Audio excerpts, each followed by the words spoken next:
to anyone that if you apply this formula of 3I, which is integrity, intent, and intelligence, doctors, at least to a certain level, would need a lot of AI help eventually.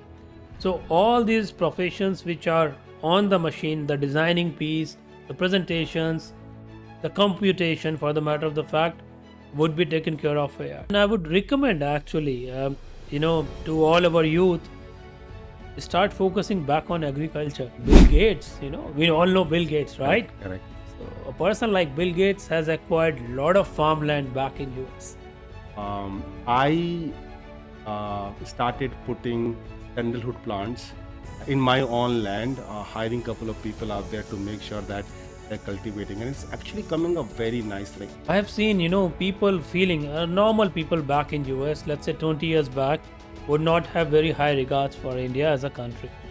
Forget about the back office and other things. India was for them a country of snake charmers, and basically sort of a country which is slightly slow. India is doing innovation. India is doing a lot of research, and I would say the current government also did a lot of things, because if there is no culture, you can't have trust.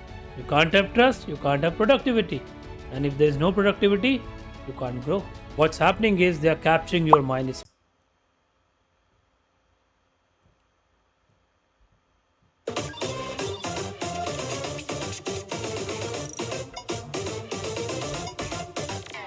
Hello, everyone, and welcome to yet another episode and podcast of Culture Beat with Incredible Workplaces.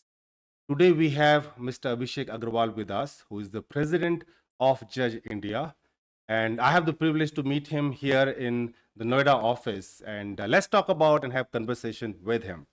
So, welcome, Abhishek, to our show. Thank you, Govind. Thank you for having me.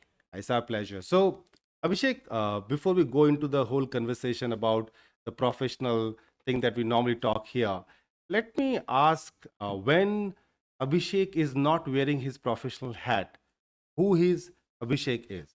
So, honestly, I mean, at this role, and I would say the type of work we do wear a professional hat for most of the time. But yeah, there are times, back at home, wherein you have to take that hat off. And at that time, Abhishek is more of, and Abhishek is always, for the matter of the fact, is always a curious, maybe an empathetic person, a person who would like to love and help others, a person maybe who would like to collaborate, with others and make some meaningful things out of that. Back at home, I'm just a simple man. I just want to relax. Actually, I mean, if I'm not wearing the professional hat, I just want to spend time with the family, hear them out as to what they are looking for, because it's difficult with this, travel and everything, to spend time with the family. So back at home, I'm a very simple person, a normal person, the way everyone is. Awesome. And when I was looking at your own journey from where you are today to where you have started, and I could see that, sometimes people only look at the success and where the people are. And generally, they forget about the pain, the challenge that particular individual has gone through. And I'm sure you must have gone through those challenges. Any particular phase that you remember was challenging, and how that phase has shaped you as a person today? So you're right. I mean, this journey has been, I would say, a great journey, because there are a lot of learnings in the past 26 years of my career. Um, I would say the challenge was when I joined Judge. A lot of people told me back in the industry that it's a very different industry, different environment, different people, and moreover, you are actually heading for something which is new for the company. Judge never had presence in India. Judge as a company, they were always skeptical of having that presence in India, Mm-hmm. and they tried to do it, but they failed couple of times. Mm-hmm. So the challenge was that how do I ensure that it is a successful venture for the company, and on top of it, Judge India delivers. I mean, India as a country delivers, because there are a lot of nuances back in US wherein people they feel that India, it doesn't really work out most of the time. So that was a challenge for me. I accepted the challenge, and as a person, it has really changed me a lot. Not only to accept the challenge to make it successful, but eventually if I look back, and it's been almost like 10 years now. It is 10 years now, Govind. April, I'll be completing 10 years. So with Judge. So now, if I reflect back and see where we started, it's a journey, and I can see that it has changed me as a person. It has made me more wise. It has made me more, I would say, content in terms of that one should accept the challenges and one should really work hard to solve those challenges, and eventually things will happen. So this is what the outcome is. I also believe in the mantra of 3I. I mean, this is something which I have also penned down in my book. 3I is nothing but it's basically about the intent, intelligence, and integrity. So while the order is not like this, first the integrity comes in, then comes the intent, and then comes intelligence. Because if you don't have the right integrity to do any work, nothing is going to happen right. And then comes the intent, and for the challenge piece, you just have to apply the intelligence. So the formula also worked. I mean, this is something as a wisdom I generally give it to the people who are new on the block, who just really have joined the company or the industry, that if they work on this 3I formula, it really helps them. So this is what I've learned. I've applied this formula really well in this journey of 10 years with Judge. And I would say to anyone that if you apply this formula of 3I, which is integrity, intent, and intelligence, things will change significantly for you wherever you are, whatever industry you are in, even if you are a student. So that has shaped me as a person eventually. Yeah, and thank you very much. And I think you spoke a little bit about one aspect, that is that when you were starting Judge India, there was some apprehension from the perspective. So I think you're the best person to for me to ask this question. Uh, the way AI and technology shaping today, and India, like it or not, always considered as somebody who's doing repeated work, back office work, mundane work. We used to take that, right? A lot of big organizations are built on that only, and it is not going away. How do you see, not only as representative of Judge, but also as an individual? You've been talking to so many business leaders at this point in time. How do you see that India will be able to cop up, or what India should do, or the talent in India should do to cop up with No, so very valid question, Govind. India is a country wherein I would say people they know how to learn and how to relearn again. We have that ability, and I would say kudos to all the Indians, kudos to all of us for the matter of the fact. Yes, AI has come actually. I would not say it is coming, it actually has come.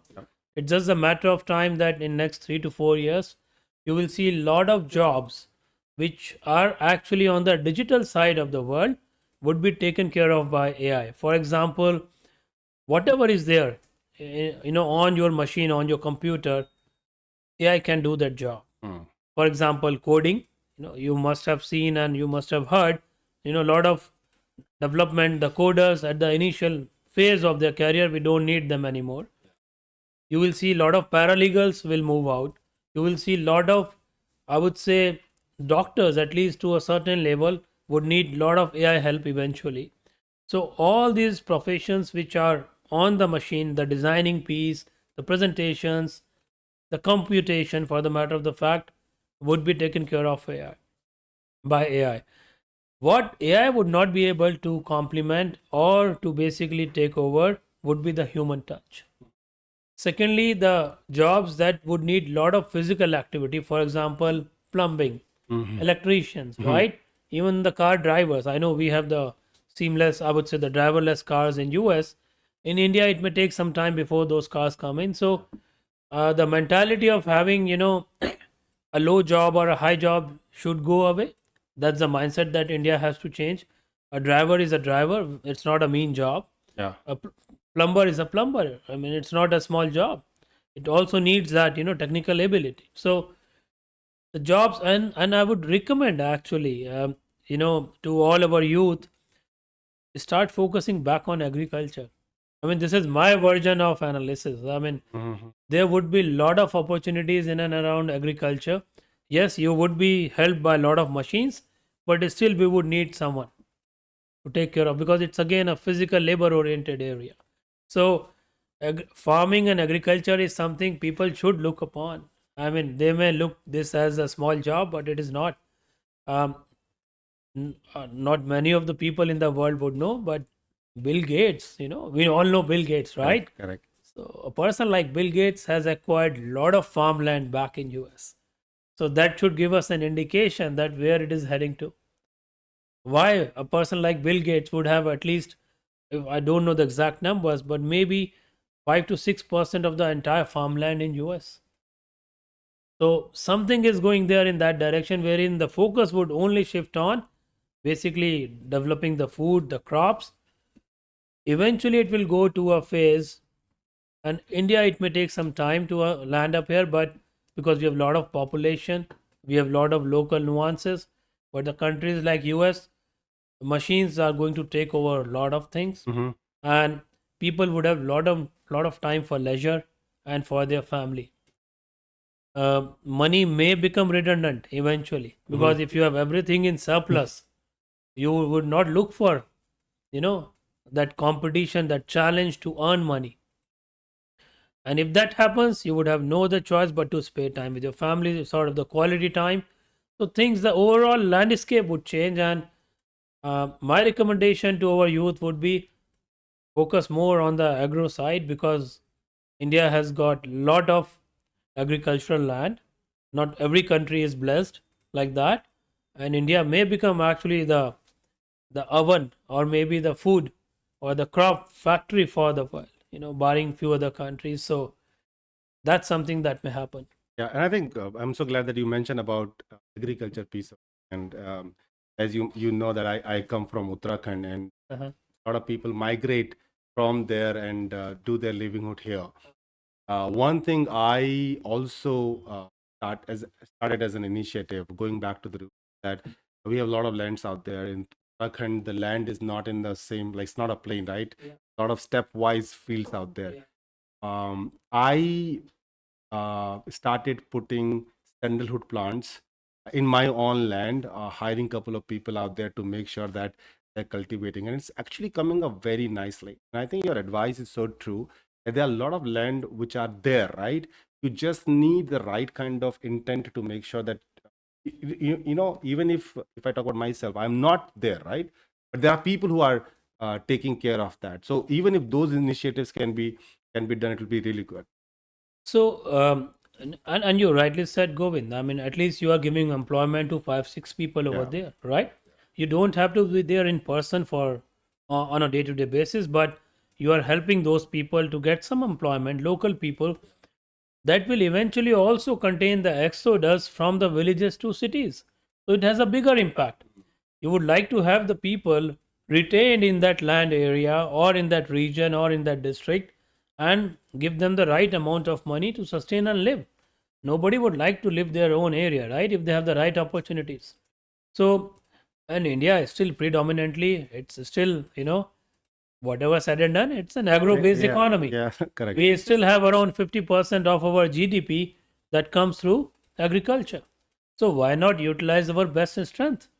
And Abhishek, you were mentioning pre-podcast session, you were mentioning about India has to change because, and we were talking about technology, but the statement you made was that India has to change, and Govind, you will see that change happening in 3 to 5 years, right? My question to you is again, from your, you talk to a lot of global leadership. How do you think that they think about India now? Still, they think about India as a back office, or there is this little bit of change that is coming up now that I think we need to look into India and its talent more from a back office to something else.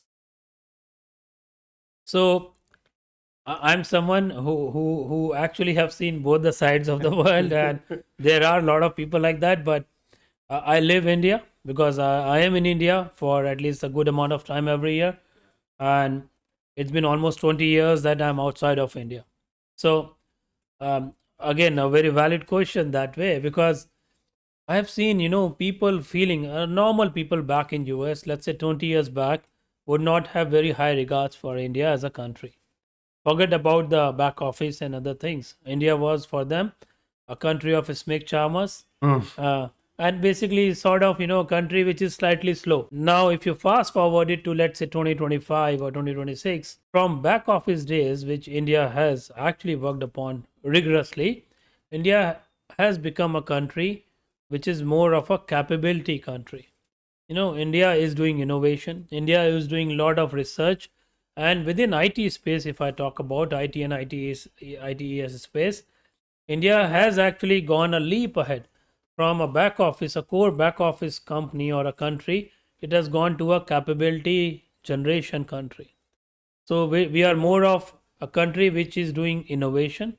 A lot of companies have now changed their offices from the back offices to the capability centers. Mm. You talk about GCCs and all in IT basically spectrum. Mhm.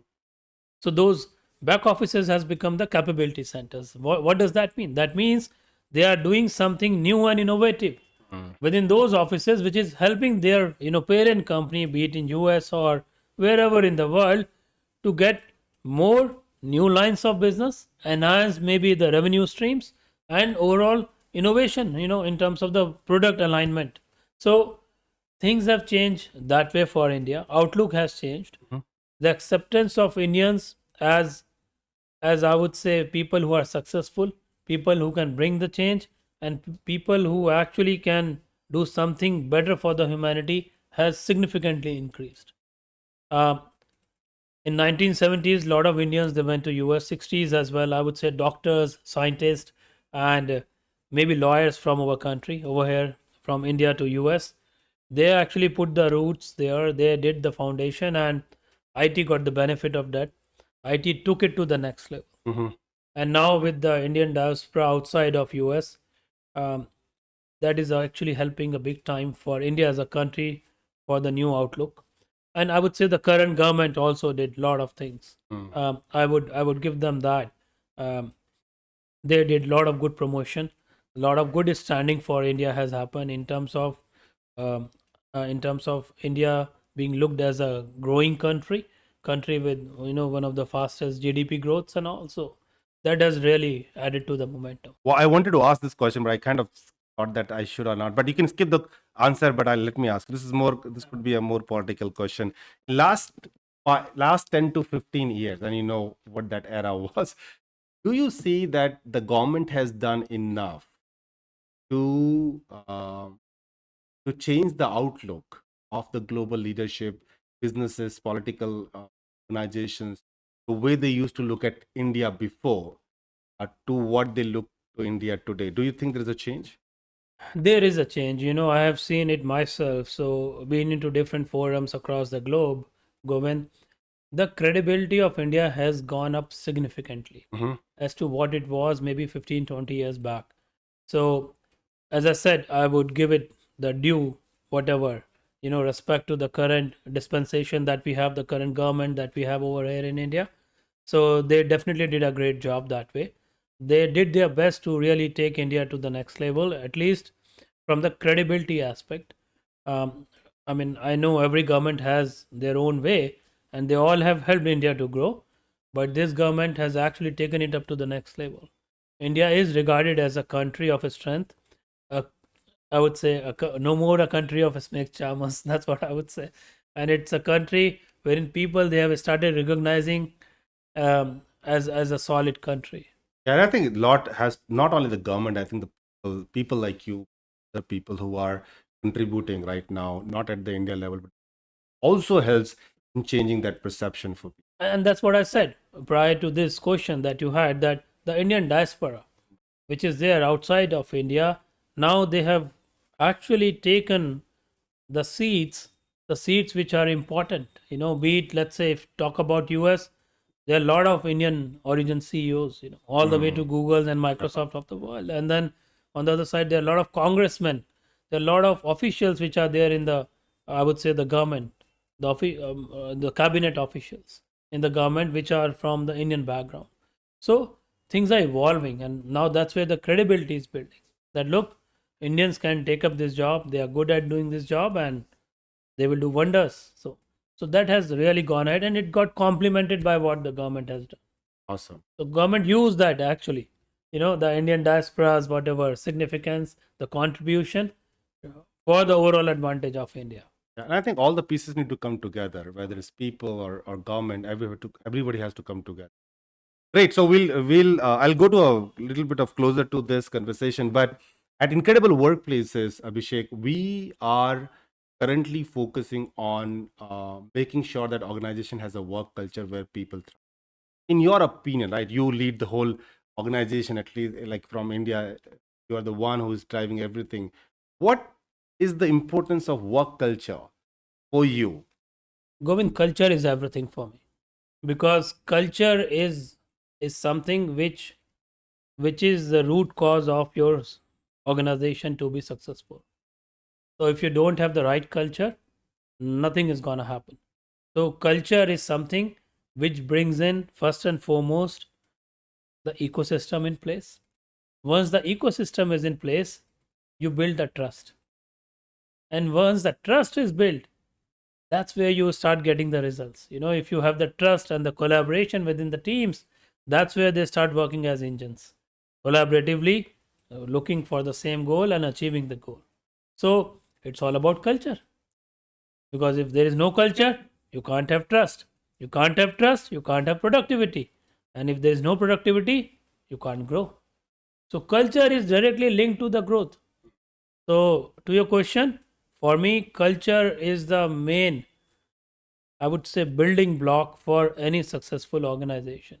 Whether they have to grow, they have to scale, and they really have to make an impact, culture is the deciding factor. Because most of the companies nowadays, they revolve around people. Machines are there in manufacturing setup, but you still need people. Hmm. And especially in IT industry, it's all people. And if you don't have the right culture, nothing you can do. Awesome. Um, One thing that I always ask from all my guests at the end, one message that you want to give to the young talent that is going to come be part of the workforce in upcoming time, with all this thing happening, right, geopolitically, talent, technology wise, the jobs, all that stuff. What is the one advice and message that you want to give the young talent of India from your side? And this is not only for India, Govind. Overall, Okay. globally, I would say spend less time on your mobile and spend less time on the screen, because eventually, and this is what even I tell my kids, at least my younger one, that what's happening is they are capturing your mind space. These mobiles and screens, they're capturing your mind space, and because of that, your ability to think, your ability to think outside is getting significantly, lower, or it's shrinking basically, Hmm. and which is actually impacting your overall cognitive skills. Now, my advice is, do use pen if you can, because pen is still remains this is an instrument, whether it's an electronic pen or it's basically an ink pen or a pencil. Do use it if you can, and this for all the kids, because it relates your ability to think and to your cognitive skills, all the way how you pen it down. So yes, spend less time on a screen and start using pen more if you can. Thank you very much, Abhishek, for your time and also your awesome advice and the inputs and the experience that you already had. So really appreciate it and thank you for being. Thank you for having me, Govind. Thank you, it's a pleasure.